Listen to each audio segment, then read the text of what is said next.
What's up, fam? Welcome back to my channel. Today we are going to be doing a photography equipment haul. I get a ton of questions about what equipment I use, so I wanted to show you guys. Okay, so the first one that I use is this one. Now this is great. Okay, let me pause. I feel like I'm gonna show you guys a ton of different tripods, but they're all really good tripods. Also, a lot of this stuff I bought off of Amazon, which is great, super fast shipping, and they have a lot of financing options. But a lot of it, let's see, there's only one, two, probably three things that are super pricey, but obviously you guys are gonna see that in a minute. Okay, so the first one is this tripod. Now this tripod is actually for your phone. You just simply click your phone in here and you can tilt it and do all the things with it. This telescopes up and down. Right now I have it set like this because I was doing a haul in my bathroom for how I got ready in the morning. So this is a great tripod, especially if you're doing like stories or something and you're needing to set it right here and talk with your hands. So this is that. Okay, so the next tripod is kind of not like a tripod, but this is my favorite. I just got this and y'all, oh my gosh, it's a game changer.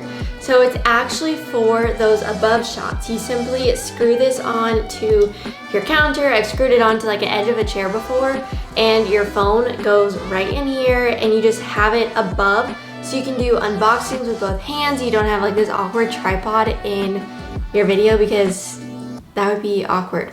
Anyways, I love this, super affordable too. Okay, so the third tripod is this tripod, which is not even counting the fourth tripod, which is what the camera is actually on right now.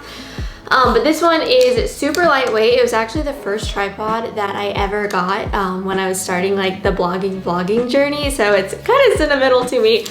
Super lightweight though. I love this one for when we travel. So I don't have to take like my big bulky tripod, which is what the camera is on right now, but super lightweight, also comes in a bag. This tilts, has all the functions. It also has this cool lever, which can go up and down. Fun facts. Okay, so the last tripod is the one that the camera's on, so I'll show the camera that. Okay, so the tripod that the camera is on right now is this one. Sadie's modeling for you. This is my heavy duty tripod. It can go super tall.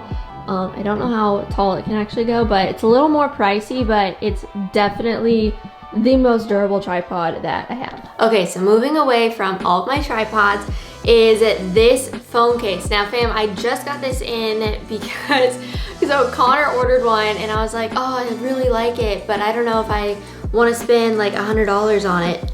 Spend the $100. This is a full battery pack right here. So I can go sometimes 2 or 3 days without charging my phone, which as an influencer, I'm always on my phone. I'm always documenting things. So this was a must for me. So all of this is actually gonna be linked down below, so you can go and check all these out for yourself. But this was a game changer for sure. Also, this is sweet little baby Remy as my background. She's at 2 months old right now.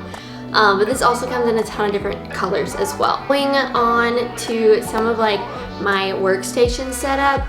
Obviously, workstation setup, I feel like nowadays it's super rare if people have a desktop.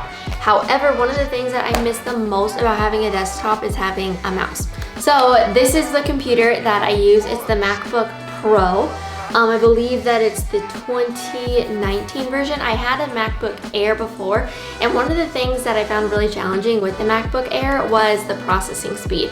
When I would have Lightroom open and even like Safari or an internet browser, it would just get all like bogged down, and when I'm trying to like whoop things out and whoop projects out, the fact that my computer was freezing on me was so disheartening. So if you're in the mood for a new laptop, I would definitely suggest this one. This one's actually the 16-inch, which is a huge screen. I had a 13-inch MacBook Air and then upgraded to this one, and it was such a good, oh, it's just so good now. But another thing that I missed was the mouse. So this is a plug-in. 2 things really quick. Number one, all of the new MacBook Airs have, I believe it's called like a lightning port instead of a USB. So I had to get a USB lightning port adapter, which is this, but then the mouse is this. Look at this cute mouse, y'all. It's so cute. But yeah, so you can have a mouse again, which is super helpful if you have a laptop. I mean, you definitely need this. Okay, so another thing that's different about the MacBook Pro versus the MacBook Air, my MacBook Air had an SD slot already in it. This one did not, so I had to buy this adapter. I believe it was like $5.99 from Amazon. I'll link it down below, but it also has not only an SD slip, but it also has a micro SD slip with a USB and a lightning port. So this is like my #1 handy all go-to thing. If I lose this, I'm really sad and I make Connor search for it with me until I find it. Taking a pause from like electronics, one of the big things that I feel like it's looked over a lot is planning your content. And I know that's like a big buzzword right now of like, oh, I gotta plan my content, I gotta go shoot days. But like, that's great that you go and you plan on these shoot days, but there's also a whole back end of what brands you wanna reach out to, what are they saying, the negotiation process, the following up with them, the submitting content for approval and then submitting content to go live or potentially even reshooting content. So this has been a huge help for me. This is one of my 2021 daily planners that I love. So I have a daily planner and then I have this, which is my monthly planner. And I know y'all, I love paper. Everybody makes fun of me for using all of my paper calendars and everything, but I just love it. You know, I do have a Google Calendar and a Google Doc that I send back and forth with my manager, but I love my paper calendar. Anyways, back to this one. So this is my daily planner. I used to have a daily notebook in which I would write out like all my list of things to do, but this one I really like that it organizes it into the must get done today, the appointments, to-do list, don't forget to buy, call, email, pickup, schedule, notes and reminders, but it also has a health and wellness thing on this side too. Really love that. And then this is the planner that I've been using for a few months now, and I really love it. First of all, it has like a full month, so I can always plan kind of just like a month at a glance, which I think is super important, especially when you're planning ahead for different content. I mean, the difference between January and February, January, it's a lot about organization, cleaning out, health and fitness, all of your goals, but then February is more Valentine's Day, checking up on your goals and kind of just seeing where you are with things. But if you turn the page, let me see. Okay, so if you turn the page, all the days are laid out like this, which I love versus this way. I also love that it has 3 different spots. I typically put like my must-do things and then like what I need to shoot this day and then what I'm posting this day. So it's broken down into 3 different categories so I can wrap my head around everything. Okay, so some of the other fun tools that I use for my photography, blogging, vlogging is obviously this is a memory card. Y'all just stock up on these because nothing is worse than going to a shoot and then you don't have one, especially when you're putting it in your computer. I can't tell you, I've literally gone to shoot something and I'm like at the business and it's like, oh my gosh, my computer has my memory card in it and it's not in the camera. Don't let that happen to you. Always have like 5 of these in your camera bag. Okay, so Flatlays. Flatlays are super hard and I feel like they look really easy and you're like, oh, let me just put this on the ground. And then you're like, why does this look like garbage? Okay, so 2 things that really help with flatlays. One is this. This is, look at this. These are different backgrounds that you can put your flatlays on as well as put as like a background. I know that I've struggled with my baking, where it looks really cool and you want to do this really cool shot of baking and we have like great countertops to it. However, it's that backdrop that isn't precise. And if you look at cooking books and if you start really diving into the food photography as well as flatlays, they all have something like this as a backdrop to just really contrast what they're shooting. So I bought these off of Amazon. Super cool. They have a ton of different textures. They're actually double-sided. And then what I do is I take a foam board, like the poster board, but the foam one, and then just clip it to it. So super easy hack. I know that there's some that are more like stiff. However, these were really affordable and those were more expensive. Another thing with Flatlays is to make sure that your lighting is right. So I have these just plug in, it's a little USB thing, so the same thing that you plug your phone cord into to go to the wall, like the box, this is what that plugs into, or you can do a little portable battery, which I have as well. But this is a lighting box. There's different color filters in this, but it's a super bright light and it's dimmable as well.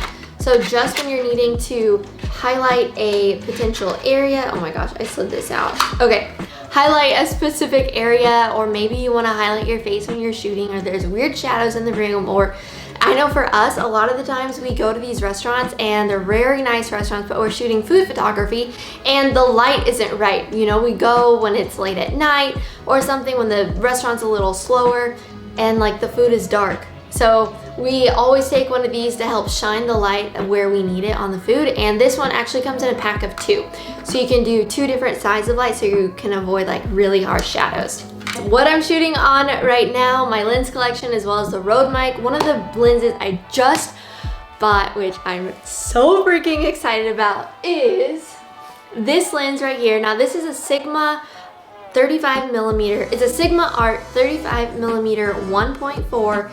And y'all, this is a beast. Like, it's super heavy, but one of the things that I really love is actually a little wider angle of a shot versus the typical 50mm, which a lot of people call a 50 nifty, as well as the 85, which is really good for portraits. This one, we shoot a lot of like buildings and architecture as well as people in close-up, and so I did a ton of research and found that this was the best lens for travel photography, food photography, as well as portraits. Like if you wanted one lens that did everything, it would be this lens. It's a little pricier. I think I got mine for $650, but it came with a ton of different stuff too. It came with like a memory card, a backpack, a case, cleaning kit, a little tripod. I was like, wow, this is a great deal. So I got this one, and then I just upgraded and went back to the Sony camera. I was shooting on a Canon for a while, but I just didn't love it, kind of thing. And I had a Sony previously. So I have the Sony Alpha A7 II, which is the lowest camera of the full frame high professional division. The ones before are the Sony Alpha, I think 6100 and 5100, and the 5100 is the one that I had before. Really the main difference is your crop sensor versus a full frame. And so the Sony A6100 and below, I believe, are all crop sensor. Now what this means is that when you're shooting in the camera and at a scene, it just makes your photo like a little less, literally a crop sensor, versus this one is a full frame 35mm.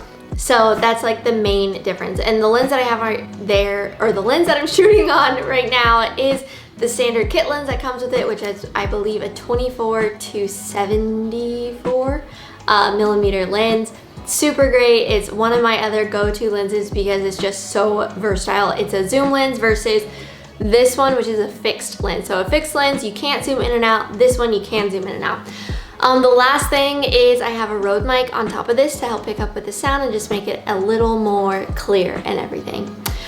So I believe that wraps up my camera, photography, everything that I use equipment-wise for vlogging and photography and Instagram and blogging and all of that. Everything is going to be linked down below, so if you're curious, definitely click on those links. They'll all be down there.